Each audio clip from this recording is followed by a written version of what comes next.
Hello students. Last lecture में हमने पढ़ा कि हम one dimension motion a graph को एनालाइज कैसे करते हैं।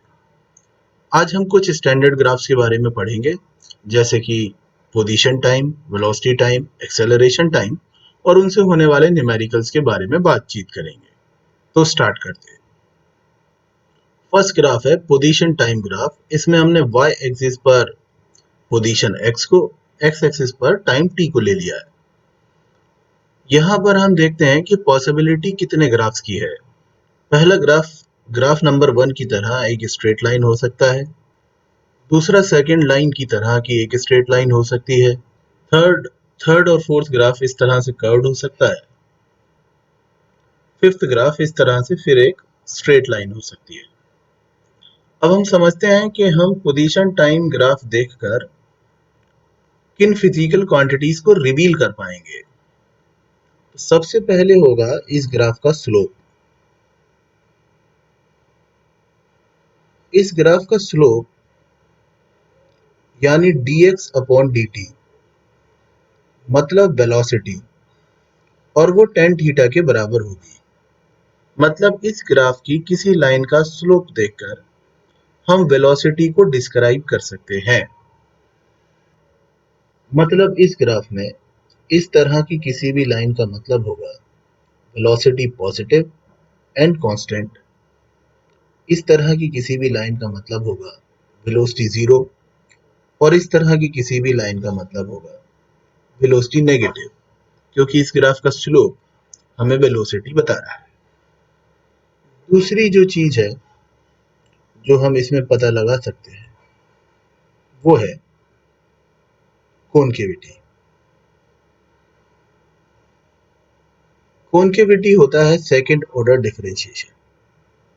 यहाँ पर सेकंड ऑर्डर डिफरेंशिएशन यानी x का t के रिस्पेक्ट में सेकंड ऑर्डर डिफरेंशिएशन, यानी वेलोसिटी का फर्स्ट ऑर्डर डिफरेंशिएशन, मतलब एक्सेलरेशन।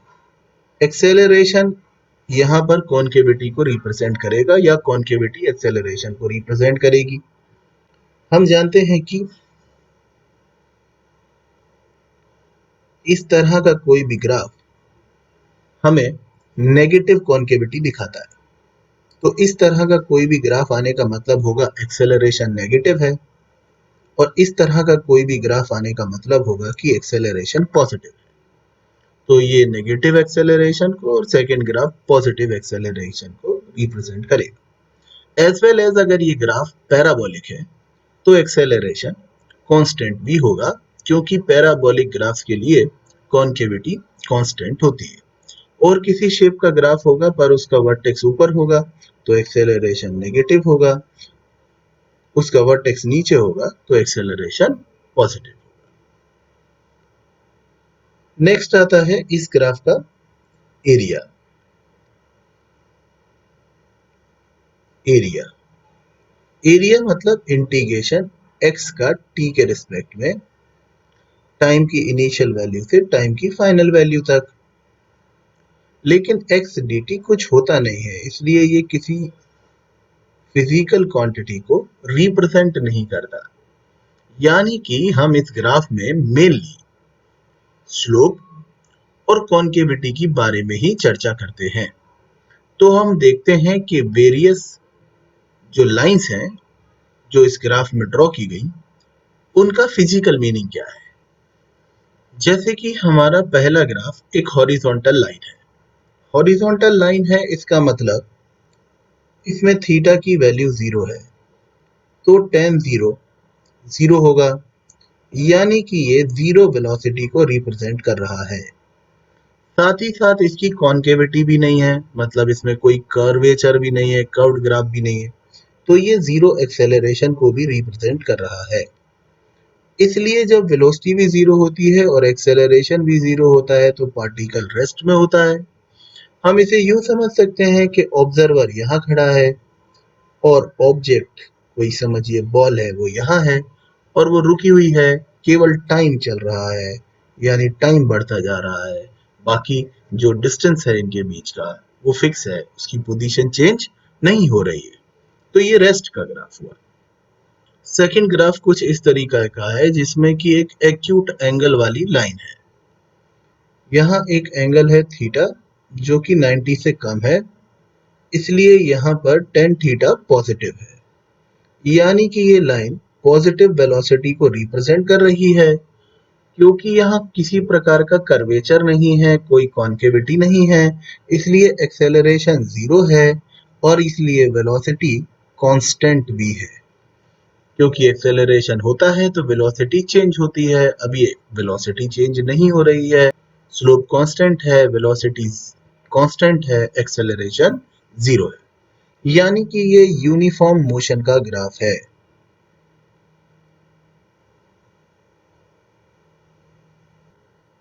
अब ये थर्ड ग्राफ है। इस थर्ड ग्राफ में अगर आप ध्यान दें तो ये इस तरीके का ग्राफ है, यानी इधर भी डॉटेड लाइन हो सकती थी, जो कि है नहीं, पर ये इस तरह का कर्व है जिसका वर्टेक्स डाउनवर्ड्स है, मतलब इसकी कॉन्केविटी पॉजिटिव है और यहाँ कॉन्केविटी रिप्रेजेंट कर रही है एक्सेलरेशन, तो इसका एक्सेलरेशन पॉजिटिव है। फॉर एन इंस्टेंट अगर हम मान लें कि ये एक पैराबोला है तो ये एक्सेलरेशन कांस्टेंट होगा, और अगर पैराबोला नहीं है तो ये एक्सेलरेशन कांस्टेंट नहीं होगा।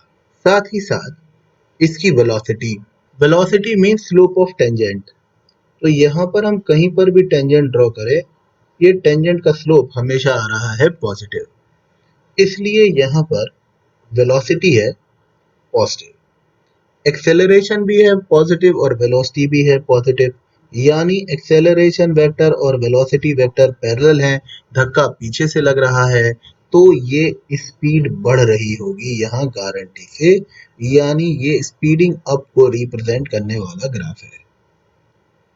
यानी एक ग्राफ के अंदर बहुत इंफॉर्मेशन होती है, अब डिपेंड करता है कि हम वो इंफॉर्मेशन निकाल पा रहे हैं या नहीं निकाल पा रहे हैं। ठीक है, साथ ही साथ अगर हम इसमें x का साइन देखें तो क्योंकि टाइम एक्सिस के ऊपर ऊपर हर जगह x पॉजिटिव है तो यहाँ x पॉजिटिव होगा, x पॉजिटिव है और x और v का साइन मैच कर गया, तो कल बताया था अगर x और v का साइन मैच कर दिया तो पार्टिकल जा रहा होता है अवे फ्रॉम द ओरिजिन, यानी particle is moving away from the origin with increasing speed. Fourth वाला ग्राफ इस तरह का है जिसे देखकर मुझे पक्का लग रहा है कि ये एक इस तरह का कर्व का पार्ट है, यानी यहाँ और भी आगे तक डॉटेड पार्ट हो सकता था जो कि वहां है तो नहीं, इसलिए मुझे लगता है कि इसकी कॉन्केविटी नेगेटिव है और यहाँ कॉन्केविटी एक्सेलरेशन को रिप्रेजेंट कर रही है, इसलिए यहाँ एक्सेलरेशन नेगेटिव है। अब अगर मैं यहाँ टेंजेंट ड्रॉ करूं इस कर्व पर कहीं भी, तो वो जो भी टेंजेंट्स आएंगे उन सब के लिए स्लोप पॉजिटिव आ रहा है, इसलिए यहाँ पर वेलोसिटी पॉजिटिव है।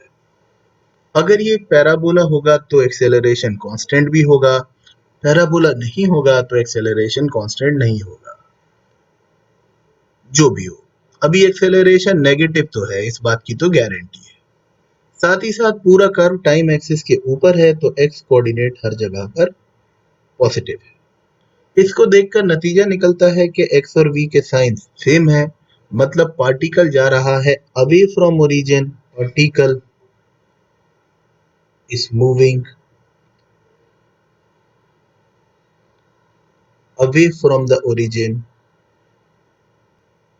विथ, अब a और v के साइन अपोजिट हैं तो इसकी स्पीड डिक्रीज हो रही होगी विथ डिक्रीजिंग स्पीड, मतलब ये ग्राफ रिप्रेजेंट कर रहा है कि एक पार्टिकल ओरिजिन से स्टार्ट हुआ, दूर जा रहा है ओरिजिन से, लेकिन इसकी स्पीड लगातार कम होती जा रही है।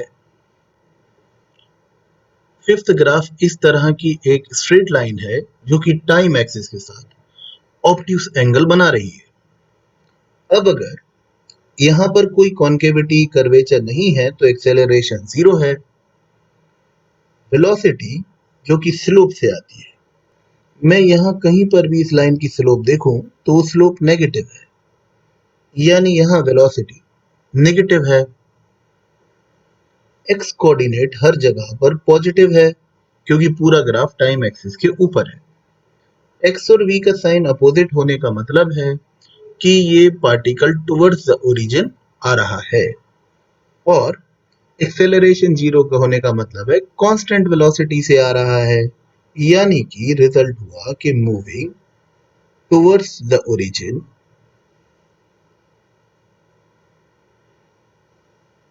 विथ कांस्टेंट स्पीड और वेलोसिटी।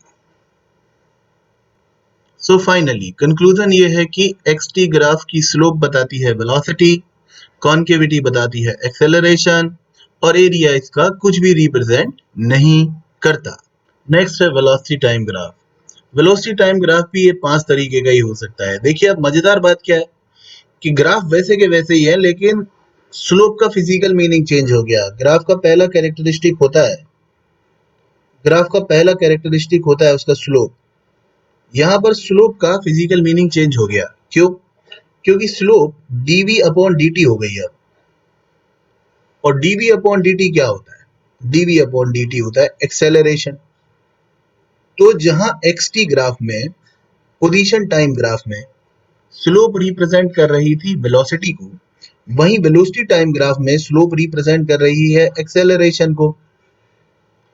अब अगर ऐसी कोई भी लाइन हमें दिखाई देती है तो ये हमारे लिए पॉजिटिव स्लोप बताएगी, यानी positive acceleration. Horizontal line zero acceleration, और इस तरह की लाइन जो कि ऑब्ट्यूज एंगल बना रही है एक्स एक्सिस से, वो हमें नेगेटिव एक्सेलरेशन को रिप्रेजेंट करती हुई दिखाई देगी। जबकि पिछले बार जब हम ग्राफ पढ़ रहे थे तो यही लाइन हमें वेलोसिटी को बता रही थी, लेकिन अब यहाँ पर फिजिकल मीनिंग चेंज हो गया है। अब ये एक्सेलरेशंस को बता रही है। फिर दूसरी चीज है कॉन्केविटी। यहाँ पर कॉन्केविटी सेकंड ऑर्डर डिफरेंशिएशन होगा वेलोसिटी का, यानी फर्स्ट ऑर्डर डिफरेंशिएशन होगा एक्सेलरेशन का। इसको कहते हैं जर्क। जिस तरह एक्सेलरेशन वेलोसिटी को गवर्न करता है, उसी तरह जर्क एक्सेलरेशन को गवर्न करता है। मतलब अगर जर्क और एक्सेलरेशन सेम डायरेक्शन में है तो एक्सेलरेशन इंक्रीज होगा, और जर्क और एक्सेलरेशन अपोजिट डायरेक्शन में है तो एक्सेलरेशन डिक्रीज होगा। हमें केवल इसका क्वालिटेटिव आइडिया लेना है, क्योंकि हमारे सिलेबस में जर्क से रिलेटेड बहुत अधिक सवाल नहीं आते हैं। पर फिर भी क्योंकि हमें सरल लग रहा है, इसलिए हम सोचते जा रहे हैं कि इस तरह का कोई भी ग्राफ अगर वीटी ग्राफ है तो हमें समझ में आ जाएगा कि जो जर्क है वो नेगेटिव है, और अगर ये पैराबोला होगा तो कांस्टेंट भी होगा। इस तरह का कोई भी ग्राफ आएगा तो हम समझ जाएंगे कि जर्क पॉजिटिव है, और जिस तरह वेलोसिटी को एक्सेलरेशन गवर्न करता है या एक्सेलरेशन वेलोसिटी इंजेक्ट करता है, ठीक इसी तरह जर्क जो है वो एक्सेलरेशन को इंजेक्ट करता है, यानी जर्क एक्सेलरेशन को गवर्न करने वाली क्वांटिटी है। पर क्योंकि इसका बहुत अधिक आइडिया हमारे सिलेबस में नहीं है, इसलिए हम इसका केवल क्वालिटेटिव आइडिया यहाँ पर ले लेते हैं। ओके, मतलब अगर इस तरह का ग्राफ होगा जो कि कर्व्ड ग्राफ होगा तो उसमें एक्सेलरेशन चेंज हो रहा होगा लगातार। थर्ड है एरिया। इस ग्राफ का एरिया मतलब वेलोसिटी का टाइम के रिस्पेक्ट में इंटीग्रेशन, यानी टी इनिशियल से टी फाइनल तक इंटीग्रेशन, ये मुझे बताएगा डिस्टेंस या डिस्प्लेसमेंट के बारे में। अब हम इन दोनों में डिफरेंस कैसे करेंगे डिस्टेंस और डिस्प्लेसमेंट में, तो ये अभी जब हम न्यूमेरिकल करेंगे तो सीख लेंगे। बट कुल मिला के इसका एरिया या तो हमें डिस्टेंस बताएगा या डिस्प्लेसमेंट बताएगा। अगर हम इस सेगमेंट में पहला ग्राफ देखें तो अगर वीटी ग्राफ एक हॉरिजॉन्टल लाइन है तो सबसे पहले तो हमें दिखाई दे रहा है कि इसका स्लोप जीरो है। स्लोप जीरो होने का मतलब है कि स्लोप को रिप्रेजेंट करने वाली फिजिकल क्वांटिटी मतलब एक्सेलरेशन जीरो है। अगर एक्सेलरेशन 0 है और वेलोसिटी टाइम एक्सिस के ऊपर वेलोसिटी तो पॉजिटिव है, तो यहाँ वेलोसिटी का कोई पॉजिटिव नंबर होगा, जैसे 10 मीटर पर सेकेंड, 20 मीटर पर सेकेंड, तो वेलोसिटी कांस्टेंट है क्योंकि एक्सेलरेशन 0 है और वो पॉजिटिव है, तो वेलोसिटी पॉजिटिव है और कांस्टेंट है। यही ग्राफ जब एक्सटी ग्राफ में हुआ करता था, तो स्लोप अगर 0 है, एक्सेलरेशन 0 है, इसका मतलब वेलोसिटी कांस्टेंट है और वो पॉजिटिव है अभी, क्योंकि देखिए आप वेलोसिटी टाइम एक्सिस के ऊपर है और टाइम एक्सिस के ऊपर हर जगह पर वेलोसिटी पॉजिटिव है, इसलिए यहाँ पर वेलोसिटी पॉजिटिव और कांस्टेंट है, मतलब ये एक यूनिफॉर्म मोशन का ग्राफ हुआ।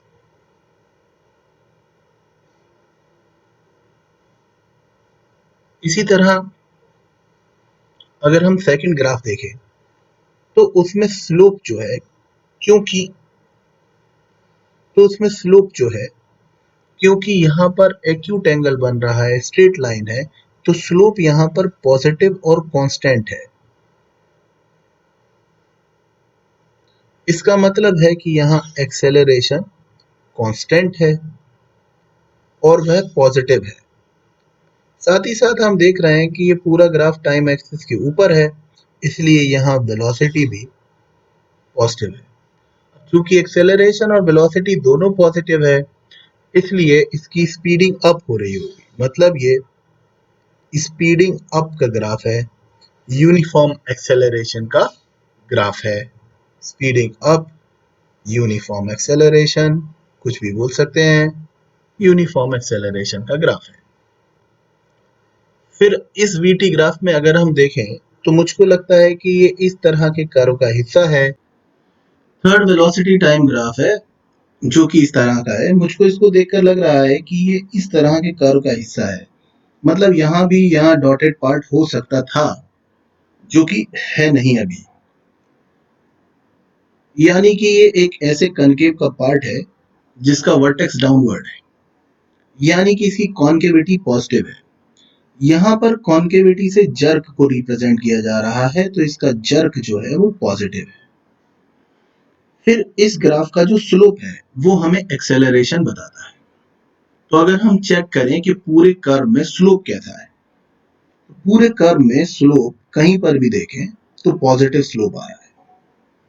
क्योंकि स्लोप पॉजिटिव है इसलिए एक्सेलरेशन पॉजिटिव। आप देख रहे हैं कि जर्क और एक्सेलरेशन के साइन सेम है, इसलिए एक्सेलरेशन इंक्रीज हो रहा होगा। साथ ही साथ पूरा का पूरा ग्राफ टाइम एक्सिस के ऊपर है, तो वेलोसिटी पॉजिटिव है। यहाँ वेलोसिटी पॉजिटिव है, वेलोसिटी और एक्सेलरेशन का साइन सेम है, तो वेलोसिटी भी इंक्रीज हो रही होगी। इसका मतलब है कि ये जो पार्टिकल है is moving with increasing acceleration and increasing speed.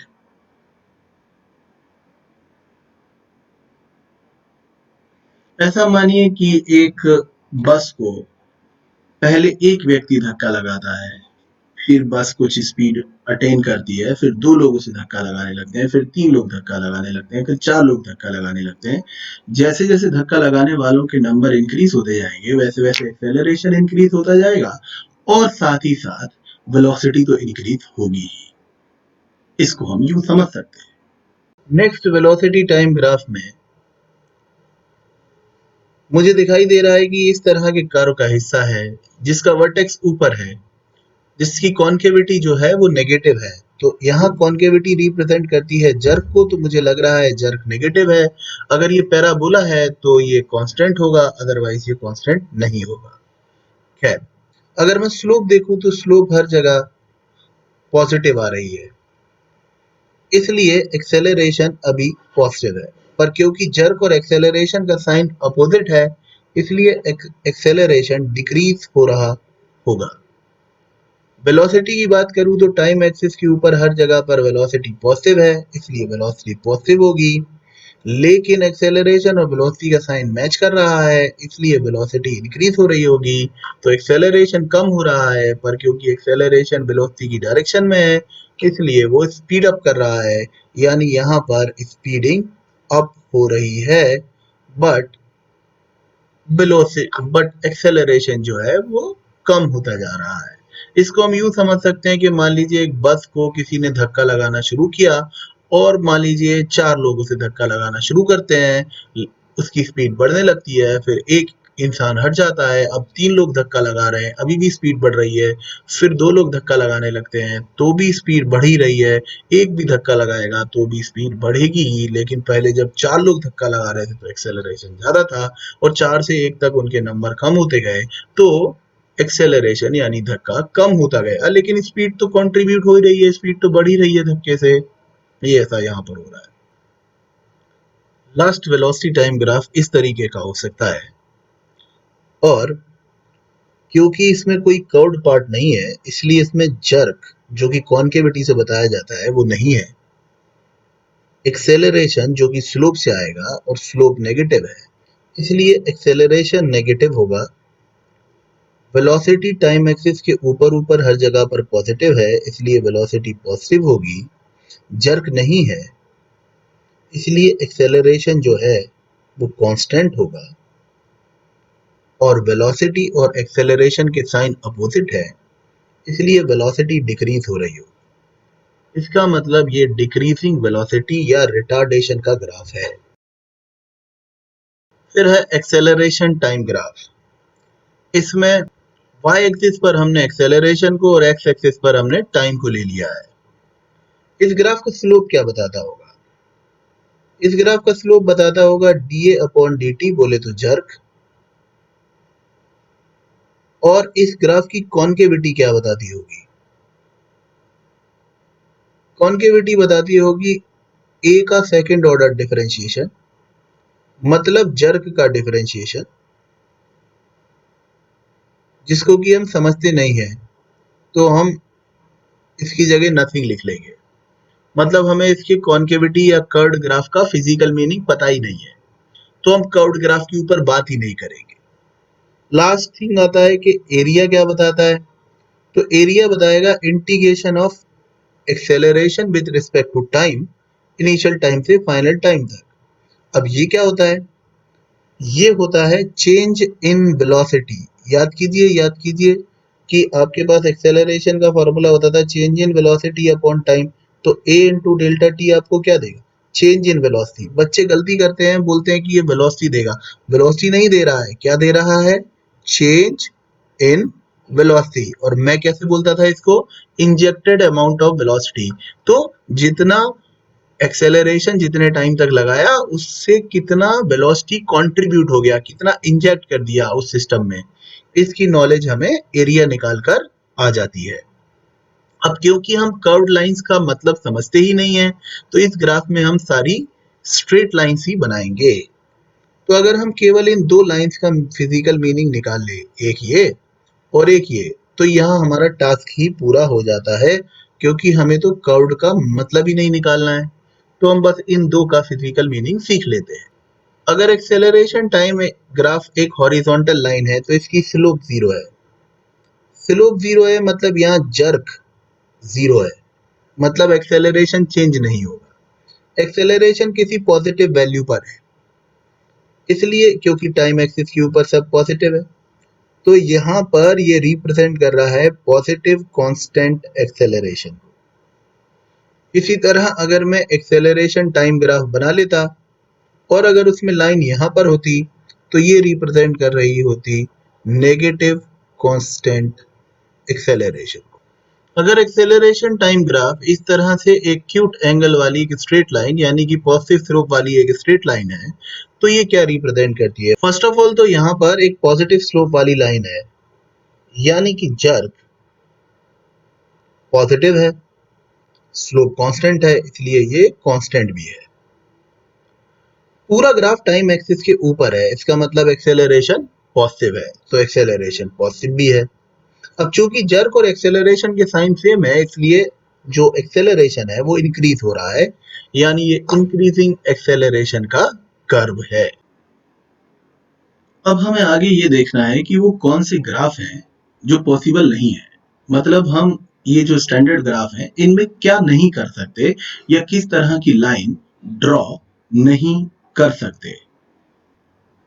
देखिए, पहली समस्या ये है कि हम एक ही समय पर दो पोजीशंस पर नहीं हो सकते, एक ही समय पर दो डिफरेंट वेलोसिटीज पर नहीं हो सकते और एक ही समय पर हमारा एक ही एक्सेलरेशन हो सकता है।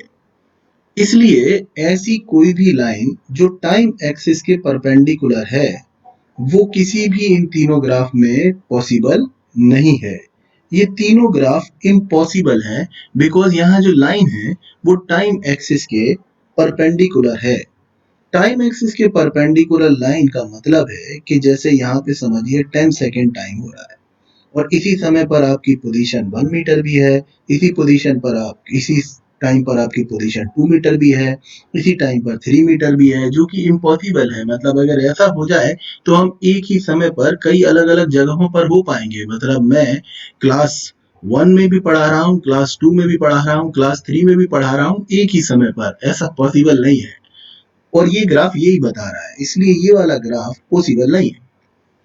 फिर देखिए कि मान लीजिए कि ये टाइम है 5 सेकेंड्स और आप बोल रहे हैं कि इस समय पर आपकी वेलोसिटी 1 मीटर पर सेकेंड भी है, आपकी वेलोसिटी 2 मीटर पर सेकेंड भी है, जो तो पॉसिबल नहीं है बिकॉज आप एक समय पर एक ही वेलोसिटी रख सकते हैं, इसलिए वो कोई भी लाइन जो टाइम एक्सिस के परपेंडिकुलर है वो पॉसिबल नहीं है।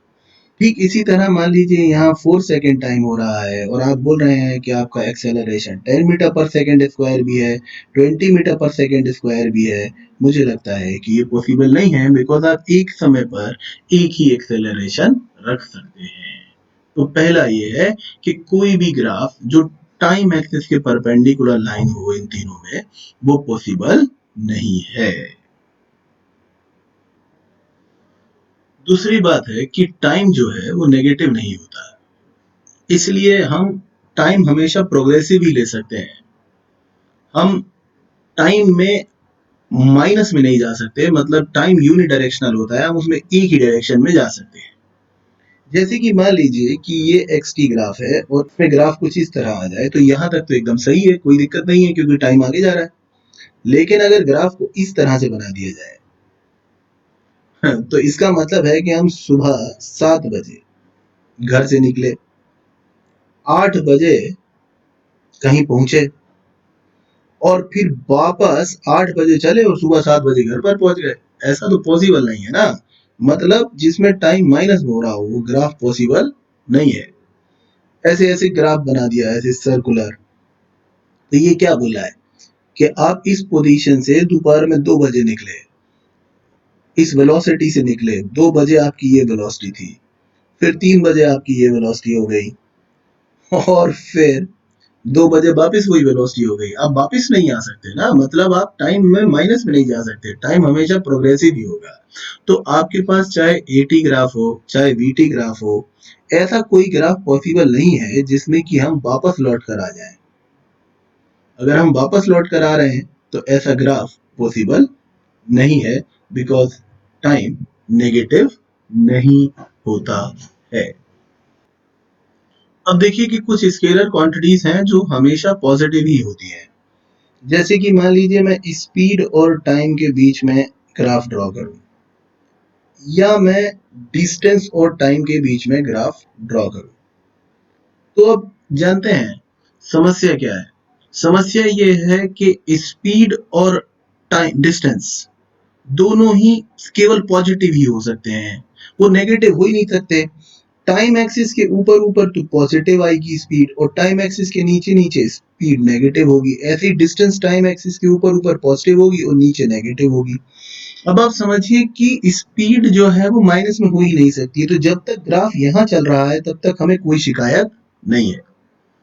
लेकिन अगर ग्राफ यहां से नीचे जाता है तो ये पॉसिबल ही नहीं है। ये ग्राफ केवल ऊपर ऊपर ही हो सकता है टाइम एक्सिस के, वो नीचे जा ही नहीं सकता क्योंकि नीचे वाले हिस्से में ग्राफ ये बोल रहा है कि स्पीड माइनस की हो गई, जो कि पॉसिबल नहीं है। इन सिमिलर फैशन अगर ये ग्राफ यहां से आया, यहां है, यहां चला गया, तब तक तो सही है, कोई प्रॉब्लम नहीं है।